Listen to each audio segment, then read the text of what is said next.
Hello, Hello, sir. sir. Sir, Sir, it's it's 11 11 a.m. a.m. Sir, Sir, let me let me start. start.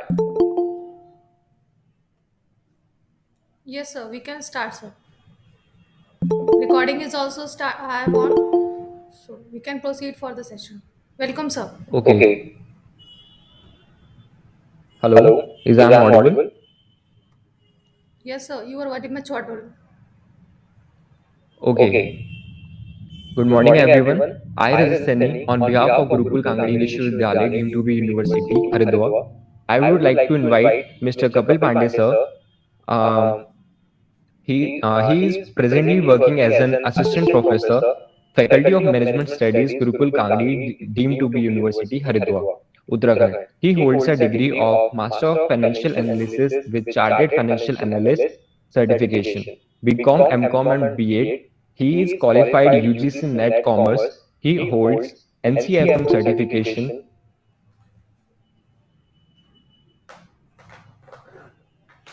fundamental analysis and derivatives from National Stock Exchange in India, analyst training, equities research and credit research from Cygnus Business Research Consultancy, Hyderabad. Hyderabad. Kapil Kapil Pandey, Pandey, sir, sir, is is currently currently pursuing pursuing his his PhD PhD in in Management Management and and in in Finance. Finance. He is He the is the member member of of Institution Institution Innovations Innovations Council Council Startup Startup Cell, Cell, Ministry Ministry of of Education Education Initiative, Gurukul Initiative, Kangri, deemed to be Gurukul University, Kangri, deemed to be Haridwar, Uttarakhand. University, Haridwar, Uttarakhand.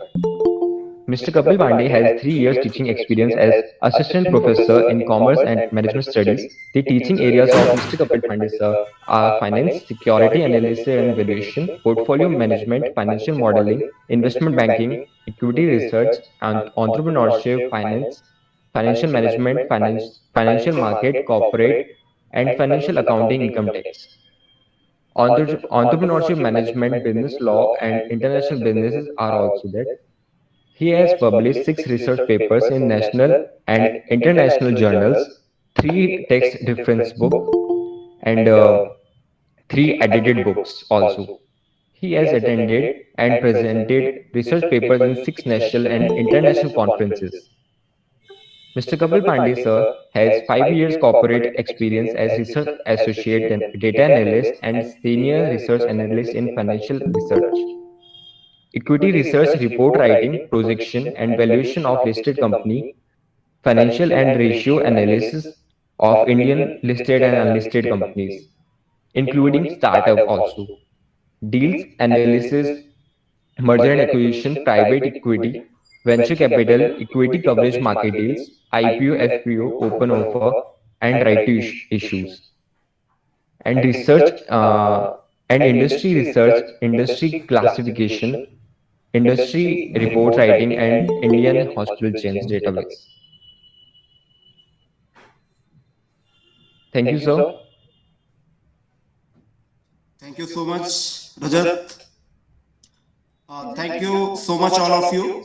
Thank you so much, Swami Sukhdevanand PG College, Shahjahanpur, Uttar Pradesh, affiliated to Ruhelkhand University, Bareilly, कि आपने Gurukul Kangri deem to be university, हमारी जो university है इसमें IIC cell के साथ मिलके ये प्रोग्राम ऑर्गेनाइज किया और मुझे इनवाइट किया। सबसे पहले मैं एसएसपीजी कॉलेज से प्रोफेसर डॉक्टर अनुराग अग्रवाल सर, जो कि प्रिंसिपल है वहाँ के, उनका थैंक यू बोलना चाहता हूँ, और डॉक्टर के वर्मा सर का एसएसपीजी कॉलेज डिपार्टमेंट ऑफ कॉमर्स से थैंक यू बोलना चाहता हूँ। और सबसे पहले मैं अपनी यूनिवर्सिटी के जो आईआईसी सेल के प्रेसिडेंट हैं प्रोफेसर डॉक्टर सतेंद्र राजपूत, जिन्होंने मुझे स्टार्टअप सेल में आने का मौका दिया, उसके लिए बहुत बहुत थैंक यू। बहुत अच्छा काम हमारी आईआईसी सेल कर रही है। और former convener respected doctor Mayank Agarwal को भी थैंक यू बोलना चाहता हूँ। Present convener environmental department of environmental science से respected doctor Rakesh Bhutani sir को भी थैंक यू। और स्टार्टअप सेल के कोऑर्डिनेटर आशीष सर, जो डिपार्टमेंट ऑफ इंजीनियरिंग से हैं, उनको बहुत बहुत थैंक यू, जिन्होंने इस वर्कशॉप के लिए मुझे इनवाइट किया। अब आज का टॉपिक स्टार्ट करते हैं। और मैं पहले बता दूं कि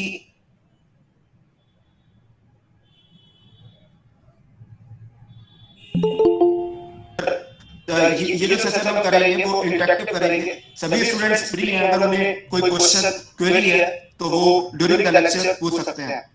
तो जैसा कि आजकल हम देख रहे हैं कि सबसे पहले I appreciating very very important topic in today era, that problem solving and ideation. अगर हम अपने चारों ओर देखें तो हमें बिजनेस प्रॉब्लम मिलेंगी और कहीं ना कहीं हम उनका सलूशन जब ढूंढते हैं और उस सलूशन के थ्रू हम प्रॉफिट गेन करना चाहते हैं तो फ्रेंड्स उसे ही बिजनेस आइडिया बोला जाता है इन लेमैन लैंग्वेज।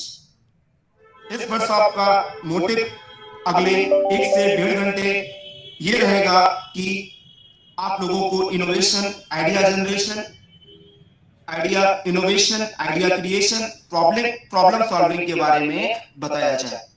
हम पिछले 5 इयर्स में डिफरेंट इंडस्ट्री में डिफरेंट चेंजेस को देख चुके हैं। बहुत सारे चेंजेस होने की वजह से ही इनोवेशन हुए हैं। कोविड-19 के दौरान लाइफ चैलेंजेस आए पर उनका सलूशन ढूंढा गया, जिनका बेस न्यू बिजनेस आइडियाज और न्यू प्रॉब्लम का सलूशन था। सभी स्टूडेंट्स मुझसे एग्री होंगे कि हमारे दिमाग में हर समय आइडिया आते रहते हैं। हम आइडिया मशीन है। हमारा जो माइंड है वो एक पैराशूट की तरह है। हम जितना उसे खोल देंगे उतना ऊंचे हम उड़ेंगे। ये बात मैं अपने जो स्टूडेंट्स हैं उनसे भी बोलता रहता हूं। अब क्वेश्चन ये उठता है कि जो भी हमारे पास आइडिया है उसकी बर्थ क्या है? वह आइडिया सोसाइटी की किसी प्रॉब्लम को सॉल्व कर रहा है? हमारी लाइफ को किस तरह से चेंज कर रहा है? क्या वह आइडिया हमारी लाइफ को आसान कर रहा है? क्या वह आइडिया इनोवेशन क्रिएट कर रहा है? क्या आइडिया पर्टिकुलर इंडस्ट्री में रिफॉर्म्स ला रहा है? क्या वह आइडिया प्रोडक्टिव है? अब अगर हम स्टार्टअप के पॉइंट ऑफ व्यू से आइडिया की बात करें तो business idea mainly 4 to 5 types के हो सकते हैं। Please slide number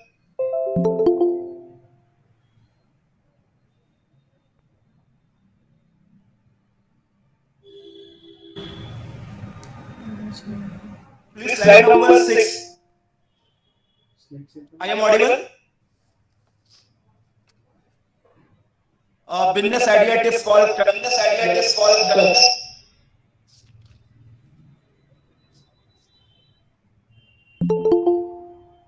idea tip for startup. Slide number 6.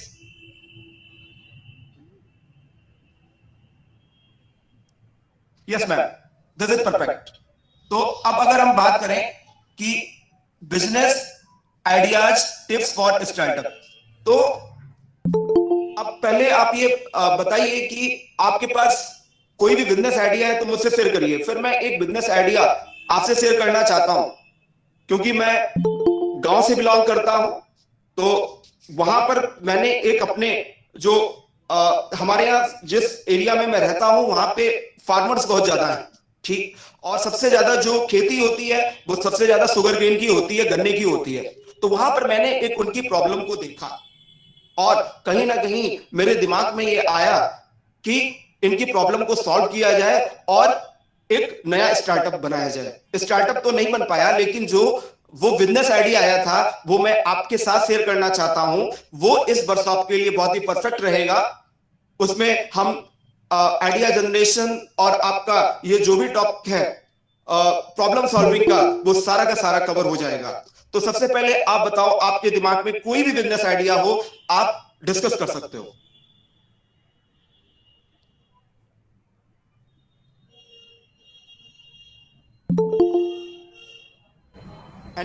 Any student, you have any business idea, then you can share.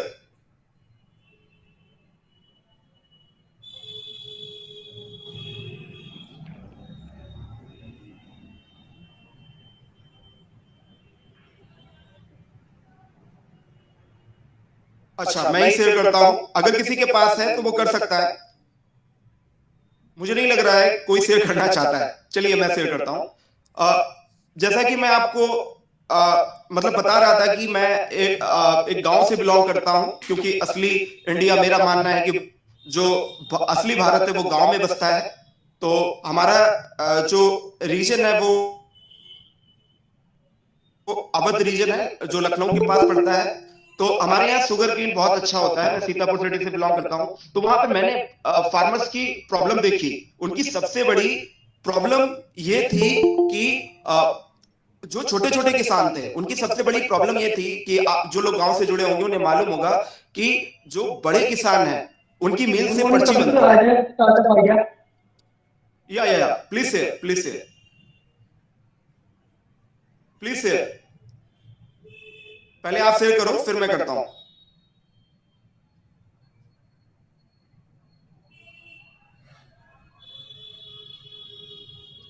हाँ बेटा शेयर करो, प्लीज शेयर करो।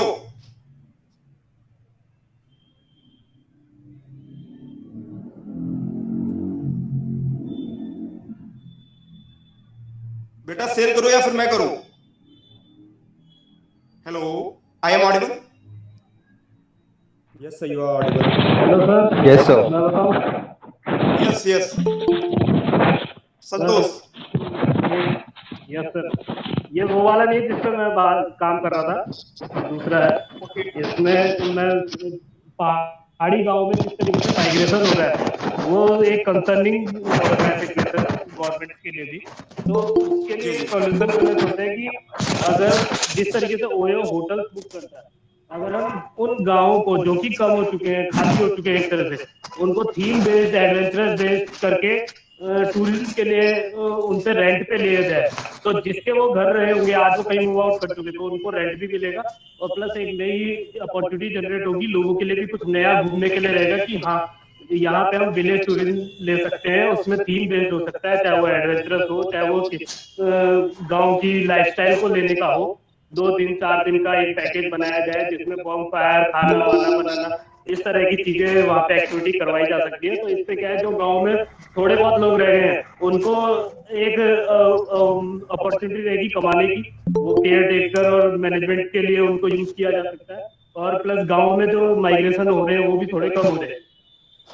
Very good. अब मेरा क्वेश्चन ये है कि आप इस आइडिया को प्रॉफिटेबल कैसे बनाओगे? क्योंकि जो आइडिया होना चाहिए वो क्या होना चाहिए? आपका प्रॉब्लम सॉल्विंग होना चाहिए और आपका सिलेबल होना चाहिए, जिसकी अभी हम बात करेंगे। तो पहले आप ये बताओ कि आप किस तरीके से सोसाइटी की प्रॉब्लम सॉल्व करोगे?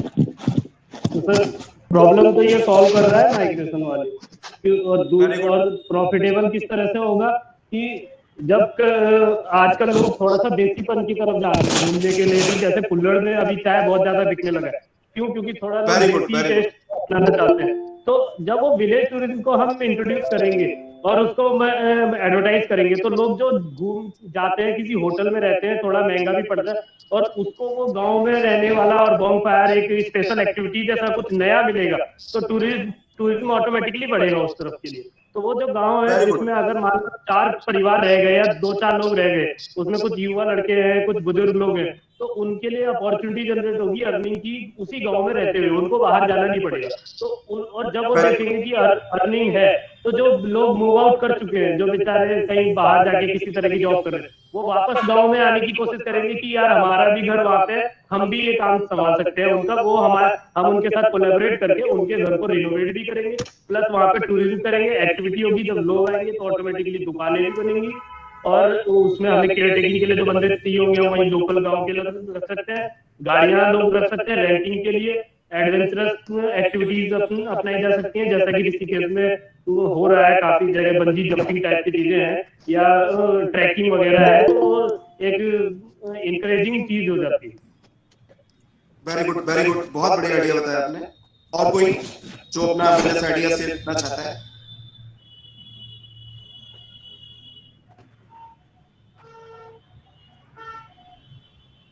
चलिए अब मैं बताता हूं। मैं जैसा कि बता रहा था कि जिस मैं रीजन में रहता हूं वो अवध रीजन है, जो ये बरेली लखनऊ के बीच में आता है। और यहाँ पे जो शुगर केन है बहुत ज्यादा होता है, बहुत ज्यादा गन्ना होता है।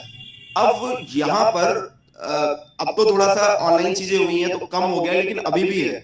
यहाँ पे जो छोटे किसान हैं उनका बहुत ज्यादा शोषण होता है और वो बड़े किसान करते हैं जिनके पास 30 बीघे से ज्यादा जमीन है। हमें जैसा कि मालूम है कि 1 एकड़ में 5 बीघे जमीन होती है।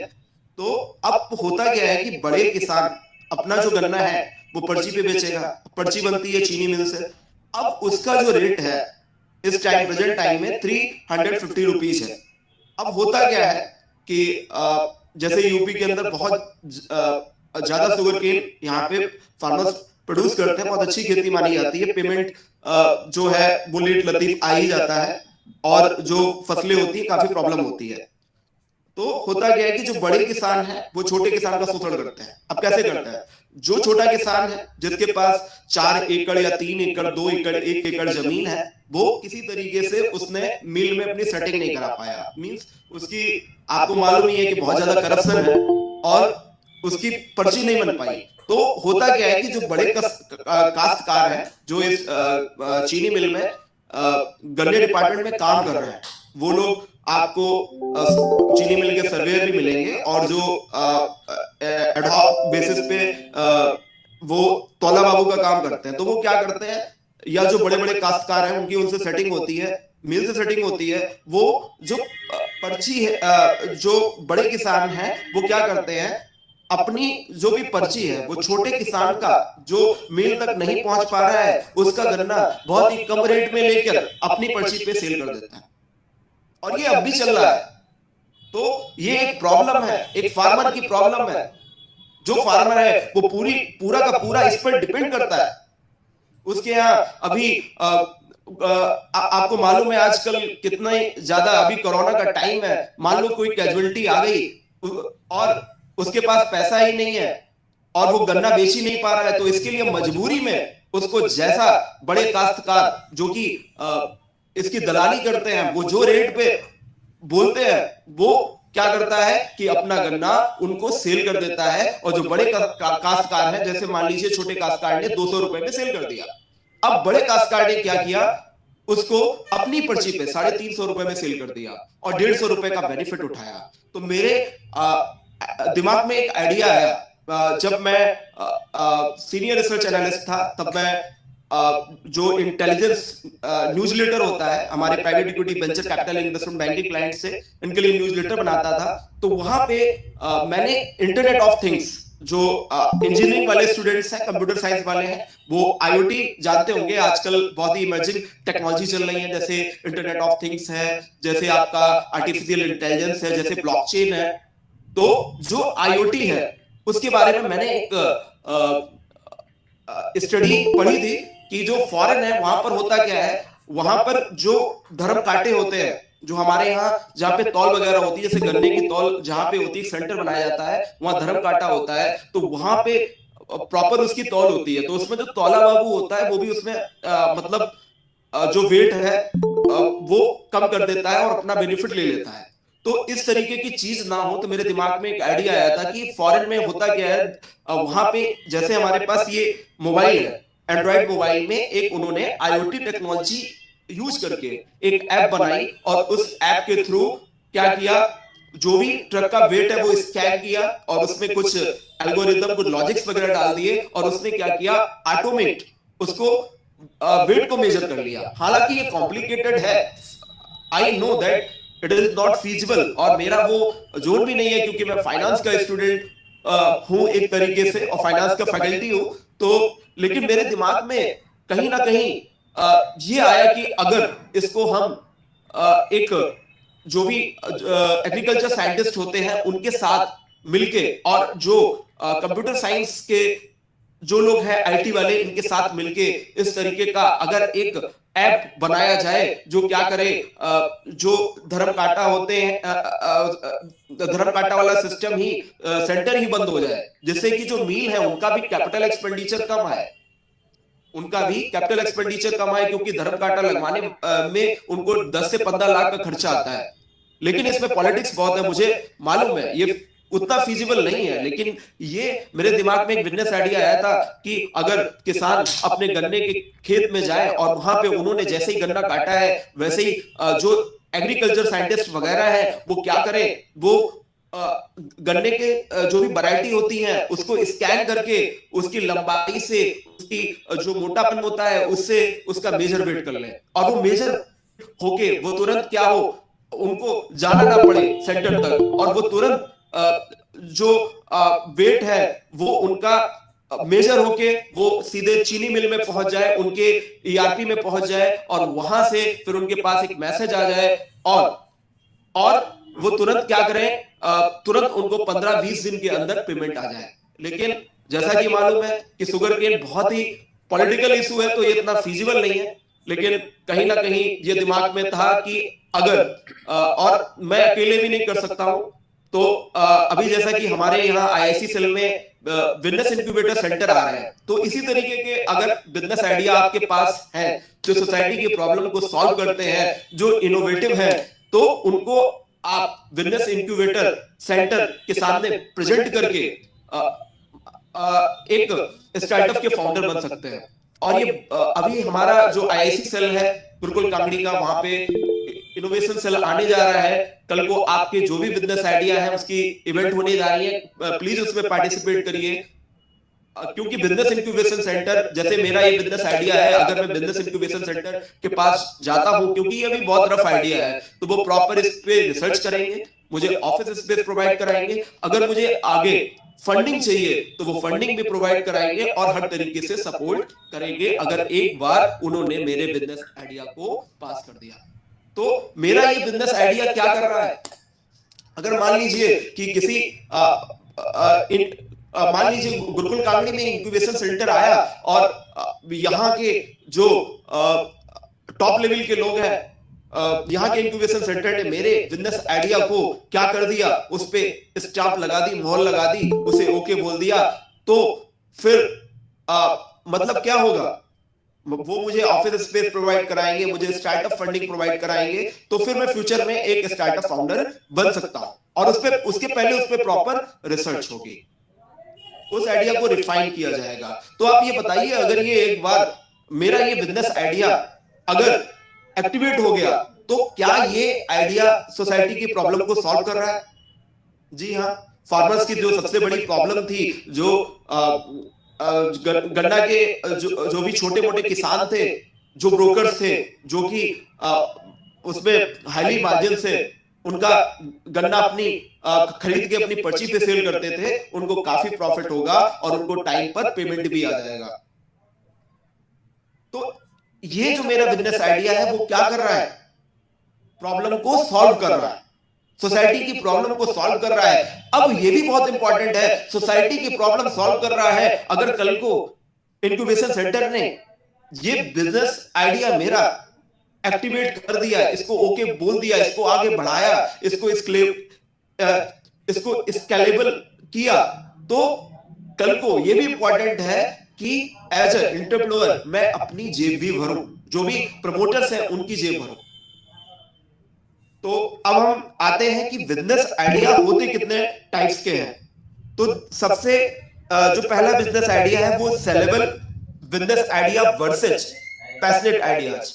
अब ये जो टिप्स है बहुत ही इंपॉर्टेंट है, अगर कोई भी आप अपना स्टार्टअप ओपन करना चाहते हैं तो इन टिप्स का बहुत ही ध्यान रखिए और इन टिप्स के बेसिस पर ही अपने बिजनेस आइडिया को डिजाइन करिए।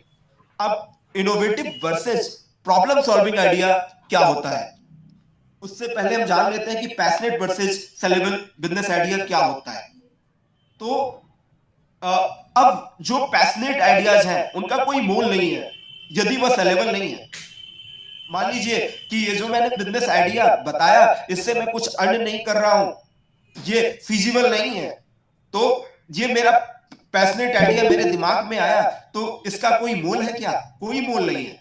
जब तक आपका बिजनेस आइडिया बिजनेस ट्रांसलेटर ना हो, मींस बिजनेस में ट्रांसलेट ना होता हो, प्रॉफिट में ट्रांसलेट ना होता हो, आज प्रॉफिट में नहीं हो रहा है लेकिन कल को प्रॉफिट में हो, रेवेन्यू जनरेट ना करता हो, इनकम प्रमोटर ना हो, मींस प्रमोटर की जेब ना भरता हो, जो भी स्टेक होल्डर्स हैं, मान लीजिए जो भी जो शेयर होल्डर्स हैं, जो भी डेट होल्डर्स हैं, अगर गवर्नमेंट ऑफ इंडिया का सपोर्ट है, बैंक्स हैं, हमारे सप्लायर्स हैं, अगर उनको रिच नहीं कर रहा है तब भी वो आइडिया बेकार है। और आइडिया क्या होना चाहिए? स्केलेबल होना चाहिए, बड़े स्केल पे जाना चाहिए। तो सबसे इंपॉर्टेंट चीज क्या है कि सबसे पहले आप अपने आइडिया को एग्जामिन करो, अपने आइडिया को जांचिए। यदि आप कोई आइडिया लाने की कोशिश कर रहे हैं या आप अपना स्टार्टअप ला चुके हैं और आप फंडिंग के लिए अप्रोच कर रहे हैं, तो सबसे पहले आइडिया को जांचिए, परखिए। सबसे पहले ये देखिए कि आइडिया सेलेबल है या पैशनेट। यदि आइडिया सेलेबल है तो हर कोई आपसे जुड़ना चाहेगा। हर कोई, जो भी वेंचर कैपिटल, एंजल इन्वेस्टर्स हैं और यहां तक इंक्यूबेशन सेंटर है, वो आपको फंडिंग देने के लिए, इंक्यूबेशन सेंटर आपको सपोर्ट करने के लिए रेडी हो जाएंगे अगर आपका बिजनेस आइडिया सेलेबल है। और अगर पैशनेट है तो अकेले बैठे रहोगे, टीवी देखते रहोगे अपने आइडिया के साथ, या एक दो मिल गए तो वो आपका साथ दे देंगे, बाकी आगे पैशनेट आइडिया से कुछ भी नहीं होने वाला है। अब सेकंड आता है, जैसा कि आप स्लाइड में देख रहे हैं, innovative versus problem solving idea. यदि आपका इनोवेशन मेजर अपॉर्चुनिटी का दरवाजा नहीं खोलता, बड़ी मेजर प्रॉब्लम को सॉल्व नहीं करता है, तो आपका इनोवेशन केवल एक इनोवेशन है, उसकी कोई रियल वैल्यू नहीं है। यदि आपका इनोवेशन लोगों की प्रॉब्लम को सॉल्व करता है, यदि आपका इनोवेशन स्मार्ट वर्क के कंसेप्ट पे काम करता है, यदि आपके इनोवेशन में मिनिमम हार्ड वर्क रिक्वायर्ड है, यदि आपके इनोवेशन में मिनिमम एक्सपेंसेस हो रहे हैं, कॉस्ट कटिंग हो रही है, ऑटोमेशन हो रहा है, यदि आपके इनोवेशन से लाइफ स्मूथ हो रही है, यदि आपके बिजनेस आइडिया से बिजनेस स्मूथ चल रहा है, तो आपका ऐसा आइडिया, ऐसा इनोवेशन प्रॉब्लम सॉल्विंग है। ठीक है, तो कहने का मतलब है कि आपका इनोवेशन तब प्रॉब्लम सॉल्विंग होगा जब वो पीपल्स की प्रॉब्लम को सॉल्व करेगा, जब वो स्मार्ट वर्क के कंसेप्ट पे काम करेगा, जिस उसमें minimum hard work, manual work required होगा, मिनिमम एक्सपेंसेस होगा, लाइफ को स्मूथ करेगा, बिजनेस प्रोसेस को स्मूथ करेगा, तभी आपका जो आइडिया होगा, जो भी आपने इनोवेशन बनाया है, वो प्रॉब्लम सॉल्विंग आइडिया होगा और उसी की रियल वर्थ होगी। वह इनोवेशन एक सच्चे इनोवेशन है जो किसी प्रॉब्लम को सॉल्व करते हैं या किसी न्यू अपॉर्चुनिटी को जन्म देते हैं। एक आर्टिस्ट इनोवेशन कर रहा है, एक पेंटिंग बना रहा है, नए नए इमेजिनेशन ला रहा है, नई नई पिक्चर ला रहा है, नए नए कंसेप्ट ला रहा है, नए नए तरीके से कलर भर रहा है, लेकिन वो पेंटिंग सेल नहीं हो रही है तो उसका कोई मतलब नहीं है।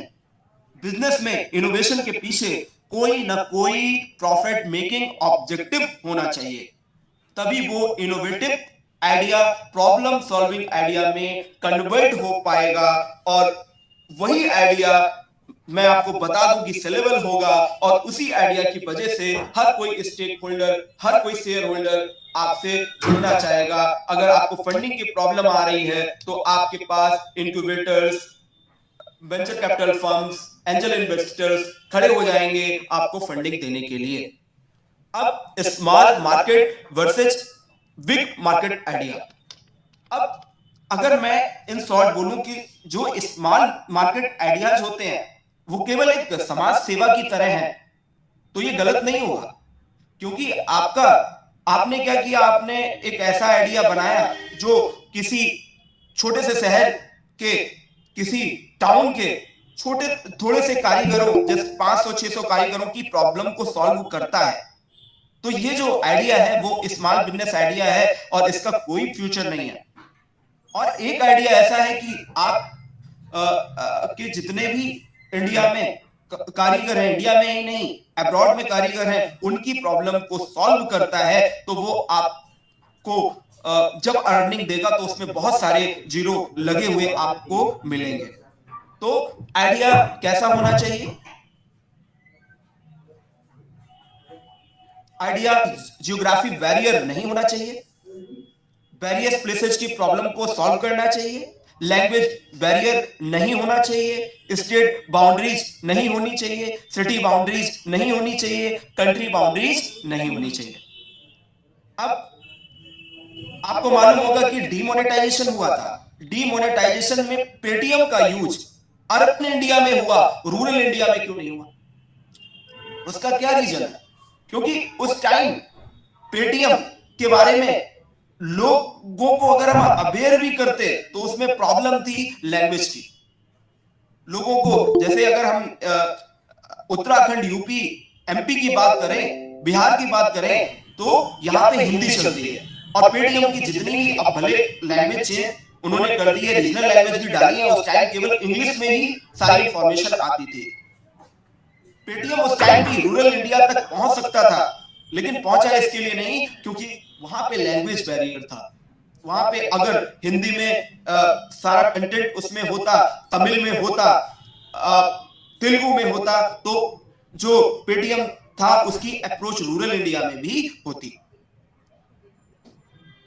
तो अब यहां से क्या निकल के आया कि जो भी बिजनेस आइडिया, वो एक अच्छा बिजनेस आइडिया है जो लार्ज पॉपुलेशन को कैटर करता हो, जो मल्टीपल ट्रेड फोकस हो, जो डिस्ट्रिक्ट बाउंड्रीज के पार हो, जिसमें कोई कंट्री बाउंड्रीज ना हो।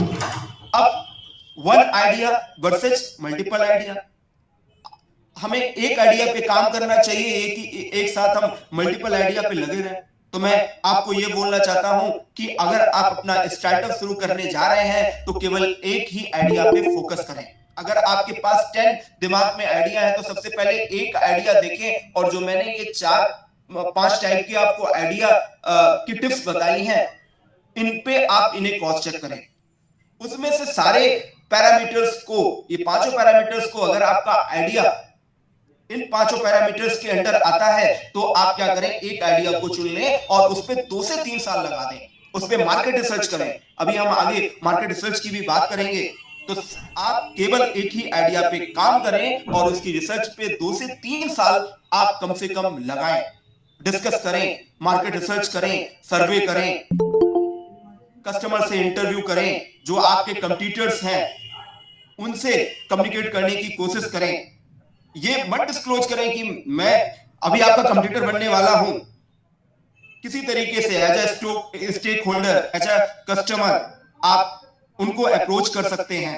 पहले उनका बिजनेस मॉडल समझे, उनका रेवेन्यू ड्राइवर समझे, उसके बाद प्रॉपर रिसर्च के बाद, प्रॉपर मार्केट रिसर्च के बाद आप किसी भी बिजनेस आइडिया को जनरेट करें और उसे डिजाइन करें। तो अब क्वेश्चन ये अराइज होता है कि वन फाउंडर आइडिया सक्सेसफुल है कि को फाउंडर आइडिया सक्सेसफुल है। मतलब हमने जो बिजनेस आइडिया लिया है उसमें हम ही केवल एकला चलो वाले कंसेप्ट से अकेले चलते हैं, क्योंकि अगर हम को फाउंडर लाएंगे तो हमारा जो इक्विटी स्टेक होगा वो डाइल्यूट होगा। लेकिन हमें ऐसा नहीं करना है।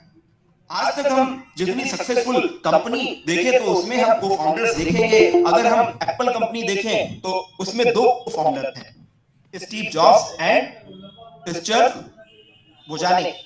गूगल के अगर हम देखें तो उसमें भी 2 को फाउंडर थे। माइक्रोसॉफ्ट के हम अगर को फाउंडर देखें तो उसके 2 को founder Bill Gates and Paul थे। इसी तरीके से आप फॉरेन में क्यों जा रहे हैं, इंडिया का ही एग्जांपल ले लें। अभी इंडिया में 2 साल पहले एक ई कॉमर्स इंडस्ट्री के अंदर डील हुई थी, जो काफी बड़ा मर्जर एंड एक्विजिशन था, फ्लिपकार्ट और वॉलमार्ट का। तो फ्लिपकार्ट के जो भी फाउंडर थे वो सचिन बंसल एंड विनी बंसल थे, और आपको जान के हैरानी होगी कि इनका इस कंपनी में केवल स्टेक जो था वो 6% था। एक मैं स्टेटमेंट बोलना चाहता हूं कि एक एवरेज कंपनी का मालिक होने से अच्छा है कि आप किसी बड़ी कंपनी के 2 से 4% के मालिक बने। That is important. तो अब यहां पर business idea tips for startup जो है वो 5 टिप्स है। आपका आइडिया सेलेबल हो या पैशनेट आइडिया हो तो मैं सेलेबल आइडिया का फेवर करता हूं। आपका आइडिया इनोवेटिव हो या प्रॉब्लम सॉल्विंग हो तो मैं इनोवेटिव आइडिया की जगह प्रॉब्लम सॉल्विंग आइडिया पे फोकस करता हूं। Small market versus big market idea हो तो मैं बिग मार्केट आइडिया पे फोकस करता हूं। One idea versus multiple idea हो तो मैं वन आइडिया को फेवर करता हूं। सोलो फाउंडर वर्सेज को फाउंडर आइडिया हो तो मैं को फाउंडर आइडिया पे स्टार्टिंग में बहुत ज्यादा बिलीव करता हूं, क्योंकि इससे आपकी ब्रेन स्टॉर्मिंग भी होगी। क्योंकि हमें सब कुछ नहीं मालूम है। मैं कई बार क्लास में जाता हूं तो मैं अपने बच्चों से सीखता हूं। जब मैं कंपनी में जॉब करता था, एज अ टीम लीडर था हेल्थ केयर, हम इंडस्ट्री का पे रिसर्च कर रहे थे, वो भी हमारी पायलट स्टडी हो रही थी, उसमें हमने मार्केट रिसर्च भी किया, तो उस टीम का मुझे टीम लीडर बनाया गया था। तो वहां पर मैं कभी कभी जो हमारे जूनियर्स थे उनसे सीखते थे। तो ऐसा नहीं है, हम किसी ना किसी से, अपने जो हमारे नीचे हैं, छोटे हैं, उनसे भी हम सीखते रहते हैं। तो और साथ वालों से भी सीखते हैं। तो हम सीखते कब है? जब हम एक दूसरे से हमारी म्यूचुअल अंडरस्टैंडिंग होती है। और जब म्यूचुअल अंडरस्टैंडिंग होगी तो क्या होगी? ब्रेन स्टॉर्मिंग होगी, क्योंकि हर आदमी हर चीज में परफेक्ट नहीं है। वहां से एक आइडिया रिफाइन होके आएंगे। अब मैं चलता हूं सेकंड स्लाइड पे।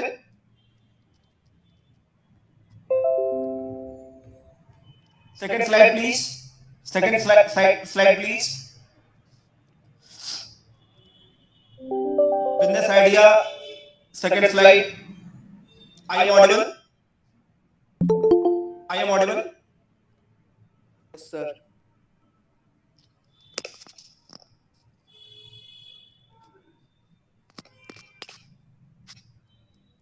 Second slide please. Business idea वाली जो स्लाइड है वो लगा दीजिए।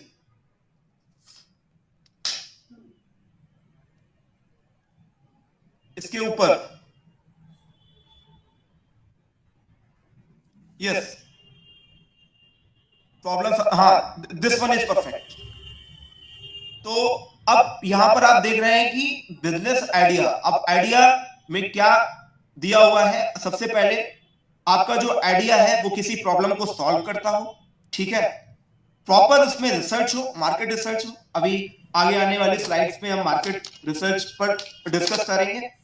और उसके अंदर क्या हो, उस आइडिया को इंप्रूवमेंट करना जरूरी है। जैसे मेरा आइडिया है अभी बहुत ही रफ आइडिया है ना, तो अगर ये मेरा जो मैंने बिजनेस आइडिया आपको बताया, आईओटी टेक्नोलॉजी के थ्रू जो भी तौल वगैरह गणने की होती है उसको स्कैन करके उसको ऑटोमेट कर दिया जाए, इससे मील काफी जो प्रॉब्लम है, जो वो कैपिटल एक्सपेंडिचर कर रहे हैं, इतने सारे एम्प्लॉय को हायर कर रहे हैं, वो नहीं करना पड़ेगा।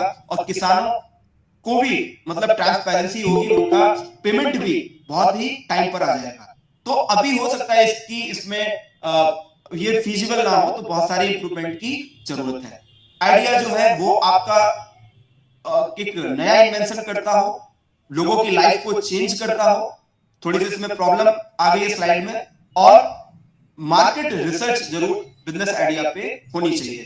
तो अब यहां पर हम बात करते हैं कि किस तरीके से प्रॉब्लम सॉल्विंग बिजनेस आइडिया को आपके स्टार्टअप के लिए डेवलप किया जाए। तो यहां पर अगर आपको अपने स्टार्टअप का ऐसा आइडिया बनाना है जो प्रॉब्लम सॉल्विंग है, तो उसके लिए आपको सबसे पहले मार्केट रिसर्च करनी होगी। चाहे वो टारगेट कस्टमर्स की है, चाहे वो आपके अगर जो स्टेक होल्डर्स वगैरह हैं उनके थ्रू भी आप मार्केट रिसर्च करें। जो भी एक्सपर्ट्स हैं पर्टिकुलर इंडस्ट्री में, उनके व्यू जानें। टेस्टिंग एजम्पशंस आपको करना पड़ेगा। लिटमस टेस्ट बहुत ही इंपॉर्टेंट है, जिसकी मैं अभी बात करूंगा, वो आपको करना पड़ेगा। और आपको फोकस्ड पायलट स्टडी करनी पड़ेगी। अब मार्केट रिसर्च इतना क्यों इंपॉर्टेंट है और क्या होता है, इसके बारे में हम डिस्कस करेंगे। मुझे याद है कि अभी हमारे साथ संतोष जुड़ा था, इसका एक बिजनेस आइडिया था, तो अभी मैं डिस्क्लोज नहीं करूंगा। तो वो आइडिया हमारे जो आईआईसी सेल के कन्वीनर है भूटानी सर, उसने डिस्कस किया। तो भूटानी सर ने कम से कम अपना 1 घंटा दिया और बहुत अच्छे से गाइड किया। और उससे एक ही बात बोली कि बेटा मार्केट रिसर्च पे बहुत ज्यादा फोकस करो। तो मार्केट रिसर्च बहुत ही इंपॉर्टेंट चीज है। अब स्टार्टअप, हम चारों तरफ क्या सुन रहे हैं आजकल? स्टार्टअप स्टार्टअप सुन रहे हैं, और स्टार्टअप सुनने का जो मेन रीजन है वो कहीं ना कहीं डिजिटल इंडिया है, टेक्नोलॉजी है, इंडस्ट्री 4.0 है। अब आप जब स्टार्टअप को पूरा ट्रैक करेंगे तो जैसे हमारे यहाँ जो सेक्टर्स होते हैं वो एजुकेशन हो गया, हेल्थ केयर हो गया, आपका एडवर्टाइजिंग हो गया, इस तरीके के सेक्टर्स और इंडस्ट्री, सब इंडस्ट्री होती हैं। लेकिन जब आप स्टार्टअप की बात करते हैं तो हर चीज में टेक आ गया, फिनटेक, एडुटेक, एडटेक, हेल्थटेक। अभी फिनटेक स्टार्टअप का बहुत ज्यादा स्कोप है। जैसे मेरा जो बिजनेस आइडिया है, अगर ये एग्जीक्यूट हो जाता है, अगर ये अप्रूव हो जाता है, तो ये एग्रीटेक स्टार्टअप के अंदर आएगा। तो आजकल हम क्या सुन रहे हैं? अपने चारों ओर स्टार्टअप का बोलबाला सुन रहे हैं। अपने स्टार्टअप को बिना मार्केट रिसर्च के आप अगर शुरू करते हो तो आप ऐसे समुद्री जहाज में यात्रा कर रहे हैं जिसमें स्टीयरिंग नहीं है, कोई डायरेक्शन नहीं है। मार्केट रिसर्च आपको एक डायरेक्शन देता है गोल अचीव करने का। तो जैसा कि आपको स्लाइड में next slide please.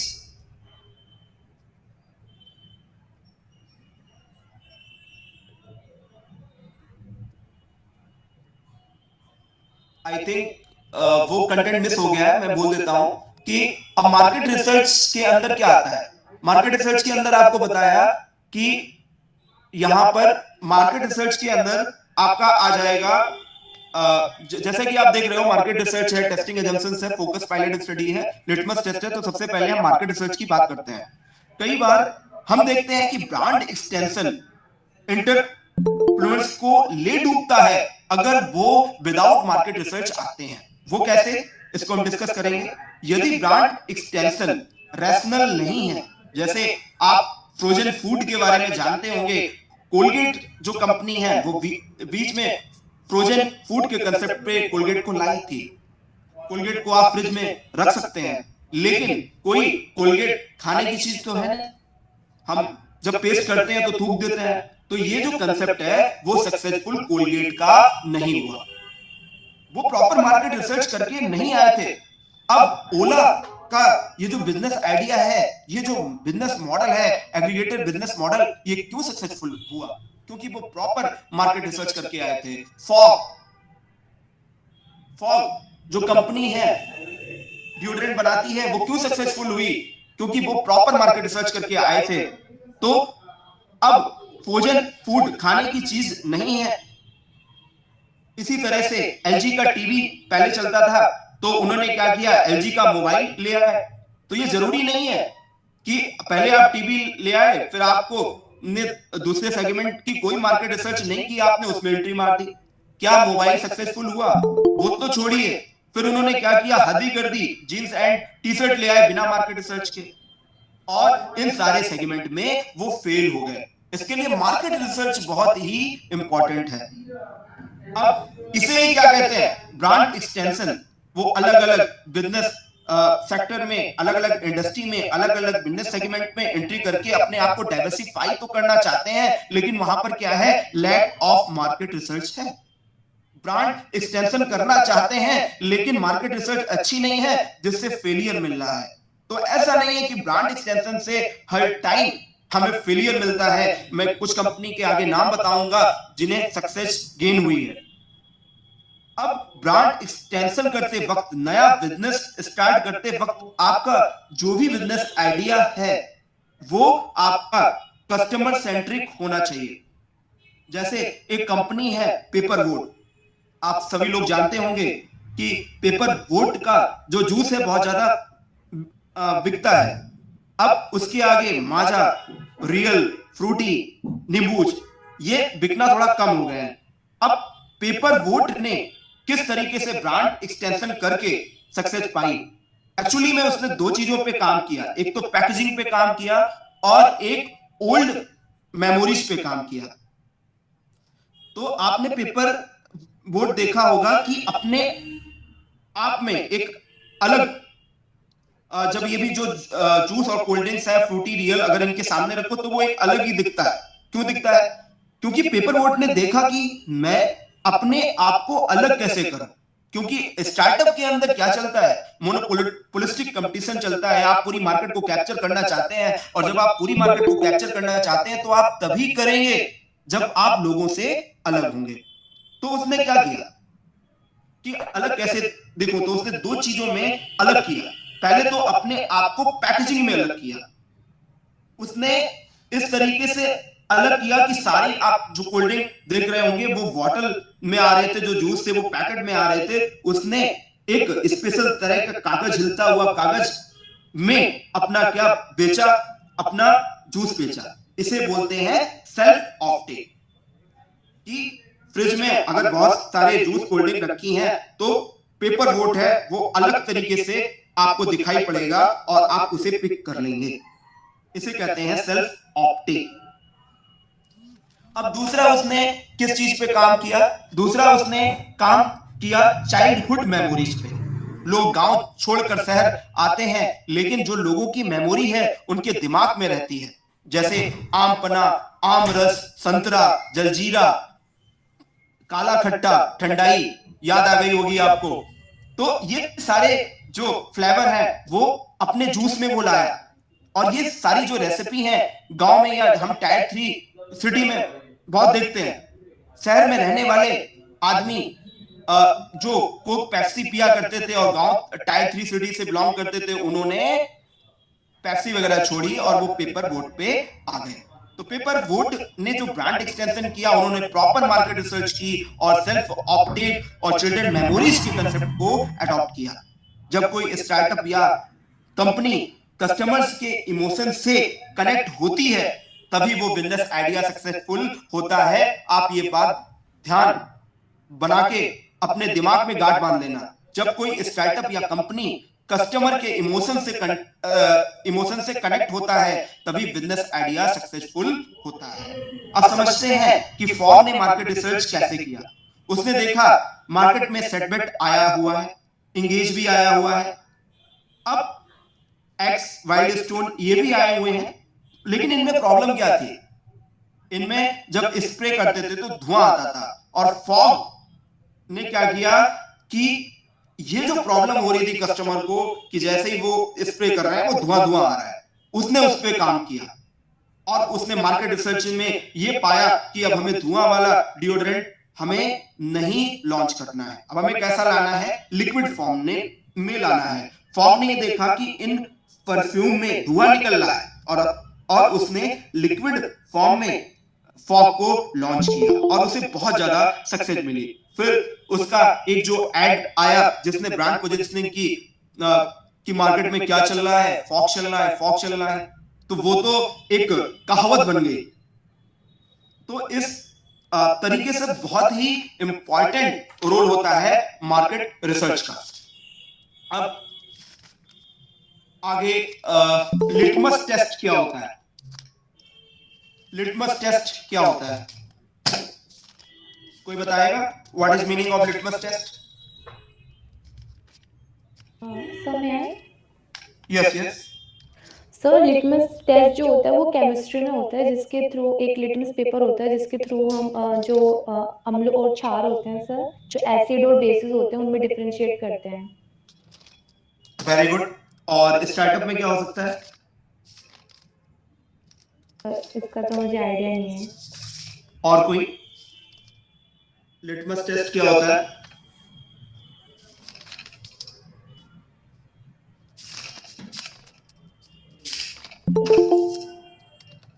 Litmus test का हम सर स्टार्टिंग टेस्ट ले सकते हैं सर। लाइक जैसे हमने स्टार्टअप स्टार्ट करा तो लाइक जैसे ब्लू और रेड कलर का लिटमस का कलर आइडेंटिफिकेशन करते हैं हम। तो सर ब्लू अगर है तो हमारा स्टार्टअप जो है वो अच्छा चल रहा है, और अगर सर रेड है तो सर वो हमारा मतलब प्रॉपर वे में नहीं है वो, और हमें उसको दोबारा चेक करने की जरूरत है, रीचेक करना और फिर यस शिवानी कंटिन्यू। दोबारा से स्टार्टअप को स्टार्ट करना। Very good. तो लिटमस टेस्ट के पहले सबसे इंपॉर्टेंट चीज है वो है टेस्ट एजम्पशंस।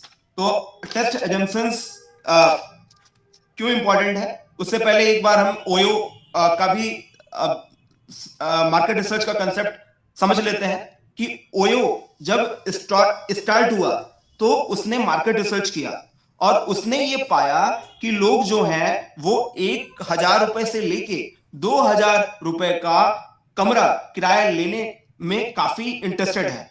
तो ये अपनी उसने मार्केट रिसर्च में पाया। जब भी हम कोई प्रोडक्ट लॉन्च करते हैं, कोई भी बिजनेस आइडिया पे काम करते हैं, तो सबसे पहले हम क्या करते हैं, मार्केट रिसर्च करते हैं। तो ये ओयो ने पाया और इसी के कंसेप्ट पे उसने एग्रीगेटर बिजनेस मॉडल पे काम किया।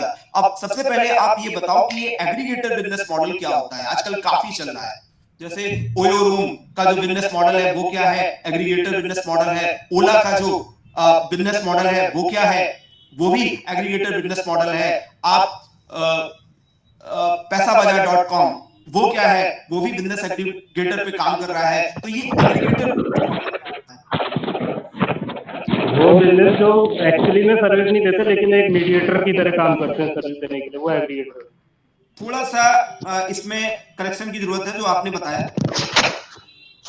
और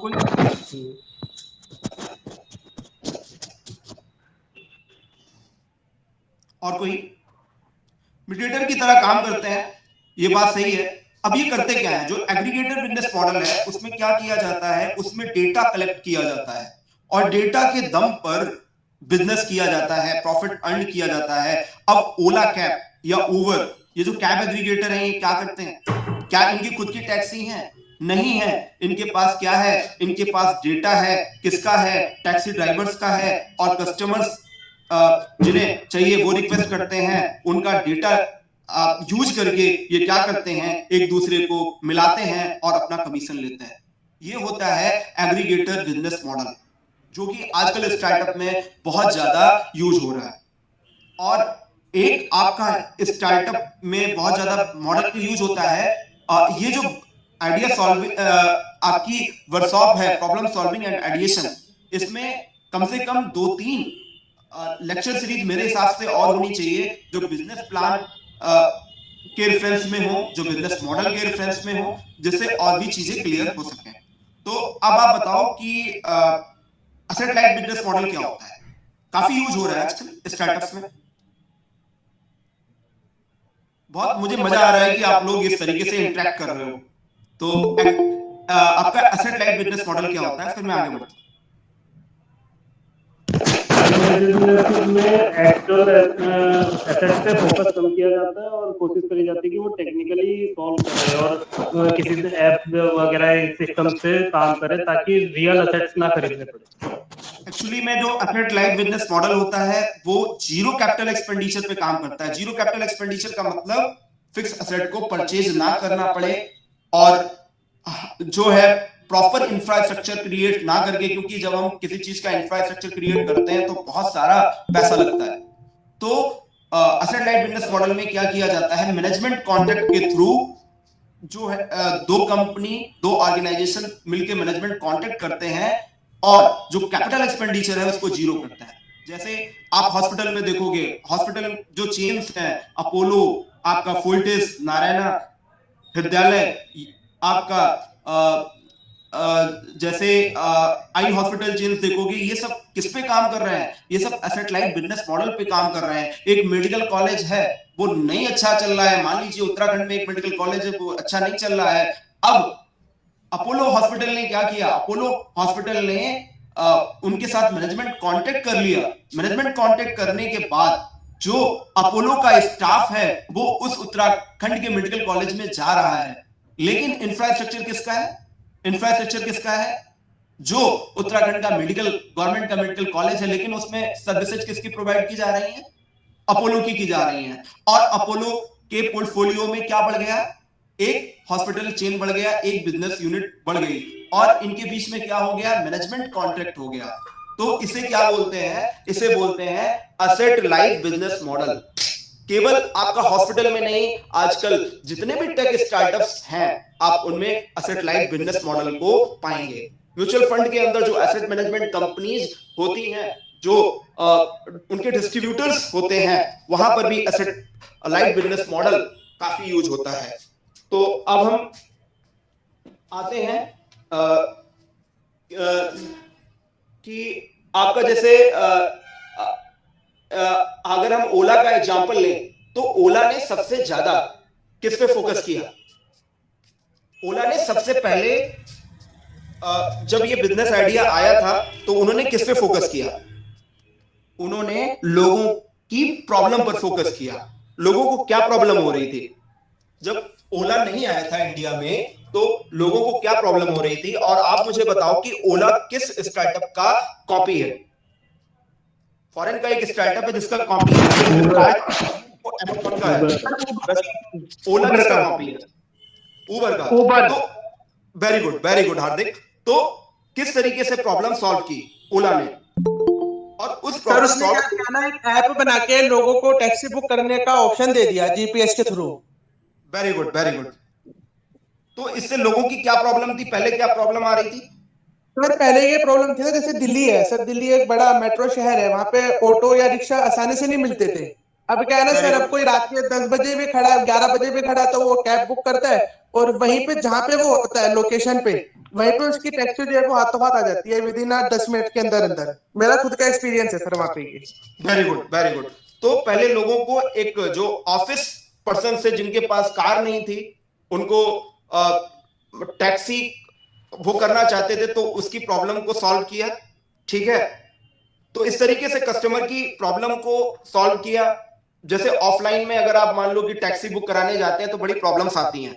अब इन्होंने क्या किया, ऑनलाइन आपके पास ऐप है, फटाफट आपने बुक किया, फटाफट ओला आ गई। और ये बहुत ही फीजिबल थी आम आदमी के लिए, क्योंकि इंडिया चलता है किस पे चलता है? यहाँ ज्यादातर लोग आम आदमी हैं, मैंगो पीपल हैं, उनके पास रिसोर्सेज ऑफ अर्निंग कम है और खर्चे ज्यादा हैं। और आप 50 रुपए में, 40 रुपए में 15 से 20 किलोमीटर दूर दिल्ली में कहीं पर भी एक जगह से दूसरी जगह जा सकते थे। आप अगर शेयरिंग में जाते हैं तो उन्होंने क्या देखा? उन्होंने जो लोगों की प्रॉब्लम थी उसका सोल्यूशन किया कि लोग अब क्या है, जिनके पास कार नहीं है वो कार से ऑफिस जाना चाहते हैं, तो उसके लिए ओला कैब ने एक प्रॉपर एक बिजनेस मॉडल बनाया, एक बिजनेस आइडिया जनरेट किया। और जैसा कि हम देख रहे हैं कि ओला कैब, उबर कैब अब इनके कंपटीटर भी इंडिया में आ गए हैं। तो इस तरीके से इन्होंने बिजनेस प्रॉब्लम को सॉल्व किया। कई बार होता क्या है कि एक कंपनी थी, थोड़ा टाइम का प्रॉब्लम है, एक अर्बन क्लैब नाम की कंपनी है, आपने सुना होगा। आप लोग हाँ, अर्बन क्लैब के फाउंडर कौन है? कोई बताएगा अर्बन क्लैब के फाउंडर कौन है? अर्बन क्लैब के जो फाउंडर है वो अभिराज सिंह है। उन्होंने क्या किया, कई बार हम प्रॉब्लम का सलूशन ढूंढने में गलती भी करते हैं।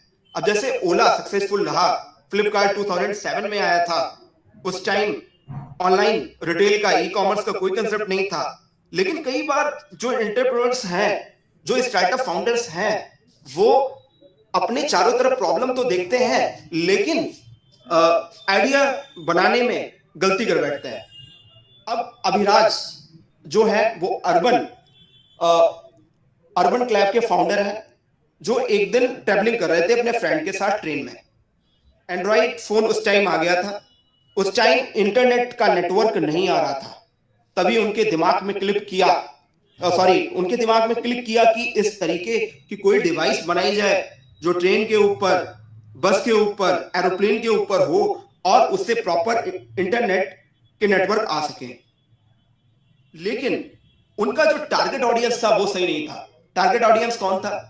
एक बस वाला था, एक ऑटो वाला था। बस वाला जो है वो खुद ही परेशान है, वो कह रहा है बाबूजी यहाँ पर कंडक्टर छोड़ के चला गया, मेरा ड्राइवर जो है वो बहुत ड्रिंक करता है, मेरा काम चल नहीं पा रहा है, बस 25 लाख में ली थी, लॉस ही लॉस हो रहा है, मैं कहां से आपका ये जो डिवाइस है ये ले लूं और इसे किस तरीके से प्रमोट करूं। तो ये बहुत प्रॉब्लम आई थी क्योंकि अर्बन क्लैब ने प्रॉपर मार्केट रिसर्च नहीं की थी। लेकिन उसने अपने आइडिया को रीडिफाइन किया और उसके बाद आपने अर्बन लैडर का नाम सुना होगा। अर्बन लैडर नाम की कंपनी इस टाइम काफी सक्सेसफुल है और अब हम बात करते हैं टेस्ट एजम्पशंस पे। तो अगर आपने कोई भी बिजनेस आइडिया बनाया है तो उसके लिए टेस्टिंग बहुत ही इंपॉर्टेंट है। तो टेस्ट एजम्पशन में सबसे पहले आप क्या देखोगे, उस पर्टिकुलर जो भी आपने प्रोडक्ट या सर्विस लॉन्च की है तो उसका प्रोडक्ट यूज देखोगे, कस्टमर किस तरीके से यूज करता है, उसके लिए क्या वैल्यू है, और एविडेंस अप्रूव और डिसअप्रूव देखोगे कि जो भी एविडेंस आ रहे हैं वो अप्रूव उस बिजनेस आइडिया को कर रहे हैं या डिसअप्रूव कर रहे हैं। मार्केट वैलिडेशन देखोगे।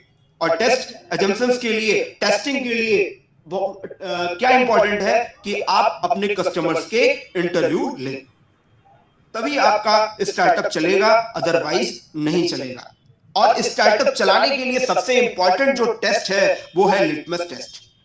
लिटमस टेस्ट ये बताता है कि आपका कस्टमर आपके सोल्यूशन के लिए प्रीपे करने को तैयार है। मींस आप अभी प्रोडक्ट जो है अपने बिजनेस आइडिया पे काम कर रहे हैं, आपका प्रोडक्ट जो है अंडर प्रोसेस चल रहा है, लेकिन आपके प्रोडक्ट में इतनी दम है, सोसाइटी की वो इतनी बड़ी प्रॉब्लम को सॉल्व करना चाहता है कि अभी कस्टमर जो है एडवांस में आपके प्रोडक्ट की बुकिंग करा रहा है। तो ये होता है लिटमस टेस्ट। अब लिटमस टेस्ट के अंदर क्या इंपॉर्टेंट है कि कस्टमर आपको डिपॉजिट देने को तैयार है। क्या आपका कस्टमर लेटर ऑफ इंटेंट देने को तैयार है? ये लेटर ऑफ इंटेंट क्या होता है? वो इंस्टेंट फीडबैक देता है कि आपके प्रोडक्ट में अगर आप ये इंप्रूवमेंट कर लो तो मैं प्रोडक्ट खरीद लूंगा। अगर आपका लेटर ऑफ इंटेंट है तो ये जो टेस्ट है लिटमस टेस्ट, जिसके थ्रू लेटर ऑफ इंटेंट का पता लगता है, आपका प्रोडक्ट कभी फेल ही नहीं हो सकता है, आपका बिजनेस आइडिया कभी फेल ही नहीं हो सकता है। और आपको स्टार्टिंग में ही क्या करना पड़ेगा? पायलट स्टडी करनी पड़ेगी।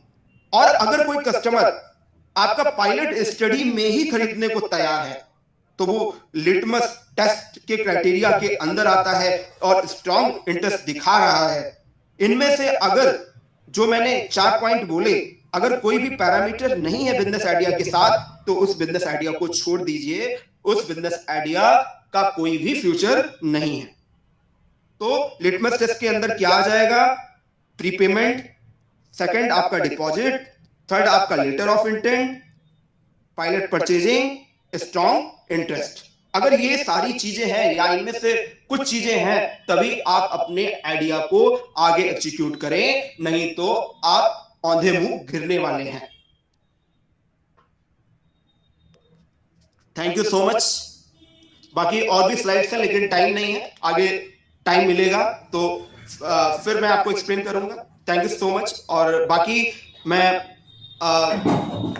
एसएसपीजी कॉलेज शाहजहांपुर और अपनी यूनिवर्सिटी के आईआईसी सेल के जितने भी टीम मेंबर्स हैं सभी को थैंक यू बोलना चाहता हूं। और विवेकानंद के कोट के साथ अपने लेक्चर को खत्म करना चाहता हूं कि everything is easy when you are busy but nothing is easy when you are lazy, according to Swami Vivekananda. तो मस्त रहें, व्यस्त रहें।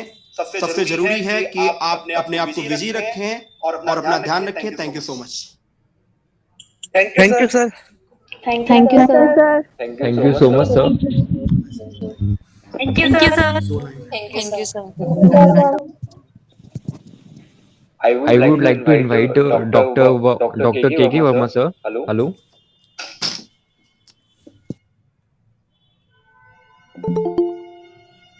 Hello. Dr. K.K. Verma, sir. Yes, sir. Please present vote of thanks to Mr. Kapil Pandey, sir. Okay.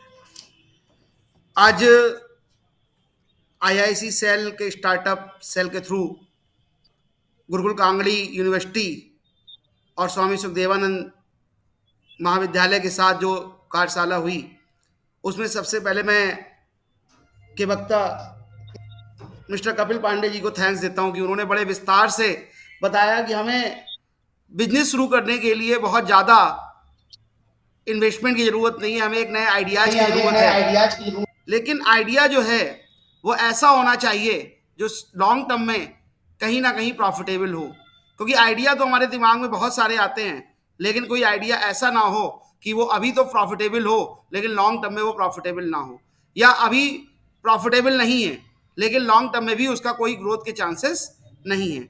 और हमको बड़े बड़े शहरों की बजाय अपने लोकल एरिया में जो भी हमारे पास रिसोर्स अवेलेबल हैं, हमें उनका यूज करके नए नए इनोवेटिव प्रोडक्ट के बारे में सोचना चाहिए। जैसे कि उन्होंने बताया कि गांव में डिफरेंट टाइप्स ऑफ वर्क, कुछ हम जो प्रोडक्ट बाजार में आ रहे हैं उन्हीं से कुछ अच्छा सोचकर नया बना सकते हैं। देखिए सीधी सी बात है, उन्होंने अच्छा बताया कि स्टार्टअप हमें शुरू करना है, हमें जॉब के पीछे नहीं भागना है, बल्कि जॉब प्रोवाइडर बनना है कि हम लोगों को भी जॉब दें। और वो तभी पॉसिबल है कि हम अपने लोकल एरिया को पूरी तरह से विश्लेषण करें, बाजार में जाएं, एनालाइज करें, लोगों से मिलें, ब्रेन स्टॉर्मिंग करें और उसके बाद कुछ नए नए आइडिया जनरेट करें। और आइडिया जनरेट करने के बाद हम उसका पूरी तरह से विश्लेषण भी करें। मैं आज जो भी पार्टिसिपेंट्स हैं उनको भी बड़ा थैंक्स कर रहा हूँ, उन लोगों ने बड़ा अच्छे से डिस्कशन भी किया और बड़े पेशेंस के साथ सुना भी। और इसके साथ साथ एक बार फिर मैं हमारे गुरुकुल कांगली के होस्ट मिस्टर राजेश जी को और प्रवक्ता डॉक्टर कपिल पांडे जी को थैंक्स देता हूं कि उन्होंने एक अच्छी वर्कशॉप की और ये फेवरेबल है कि हम लोग फ्यूचर में भी इस तरह के आइडिया अपने पार्टिसिपेंट के बीच में शेयर करते रहेंगे। Thank you. इसकी रिकॉर्डिंग हमें मिलनी चाहिए, ठीक कर दो, ओवरऑल कर दो, रिकॉर्डिंग सेव करके लो।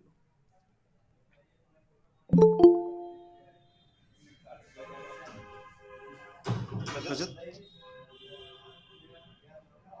Yes, sir. Yes, sir. wait. Participants can move out from the lecture. Lecture has been over. Rajat, feedback form बेटा शेयर किया था? Feedback form. Sir, you want to share Yes, feedback sir. form? Yes sir, कर दिया था। Okay, thank you so much. Thank you.